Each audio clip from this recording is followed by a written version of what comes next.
T'as déjà rechuté? Alors oui, les médecins m'ont tout de suite dit que j'avais donc développé une toxicomanie sévère. Donc ça a atteint une case du cerveau qui sécrète des cases pour la dopamine, pour recevoir de la drogue synthétique, enfin de la dopamine synthétique, pardon. On m'avait dit qu'à ce stade-là, il était possible de rechuter et que c'était pas grave, que ça faisait partie de la guérison.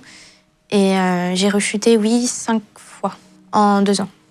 Donc récemment également. Et ça a été un gros moment de doute dans ma vie, parce que j'ai repris l'école récemment, chose que j'avais arrêtée pendant 5 ans. Suite au harcèlement scolaire que j'ai pu vivre, j'ai développé une énorme anxiété sociale. Le fait de se relancer dans tout ça, ça m'a fait perdre un petit peu mes moyens. Donc oui, j'ai rechuté, et bien, parce que j'ai racheté de la drogue, chose que je n'avais pas fait depuis ma désintox. Toutes tes anciennes connaissances, par exemple la personne avec qui tu faisais la mule, la personne qui te prostituait, est-ce qu'ils ont essayé de te recontacter par la suite? Oui. Alors, ces personnes-là ont essayé de me recontacter plus d'une fois, mais plus d'une fois, je leur ai dit que je n'étais plus intéressée par ce travail-là, que j'avais décidé de changer, de tourner la page. Et j'ai fait en sorte de me couper au maximum des personnes avec qui je pouvais prendre de la drogue. Même si c'était des gens que j'aimais bien, je voulais plus rester dans ce monde-là, je voulais plus être accrochée à ça. T'as seulement 20 ans. Ouais. Tu te mets quand même assez à nu, tu parles de cette histoire qui est quand même assez difficile. Ouais. Pourquoi tu voulais faire cette émission? Si je voulais faire cette émission, c'était avant tout pour faire de la prévention, parce que ça peut arriver vite. Alors autant de la prévention pour les jeunes, parce que fumer, finalement, ça peut amener vers d'autres tendances, et surtout des tendances addictives.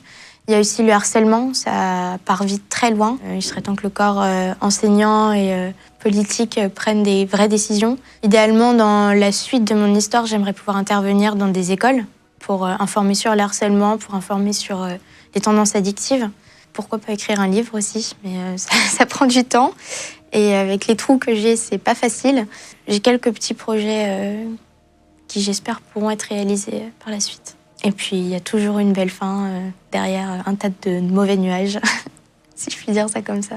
Pour finir, tu veux faire quoi plus tard? T'as rencontré quelqu'un, par exemple? Oui.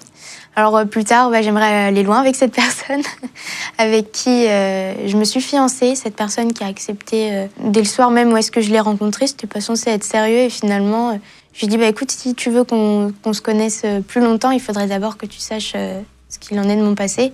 Et il a accepté de suite. Forcément, c'était pas simple. Il y a encore des choses qui, pour lui, sont difficiles, mais on se complète. Et c'est mon soutien. Pour toujours. Est-ce que s'il regarde cette émission, il va découvrir quelque chose? Non. Non, il sait vraiment tout. Il y a toujours eu des moments très durs.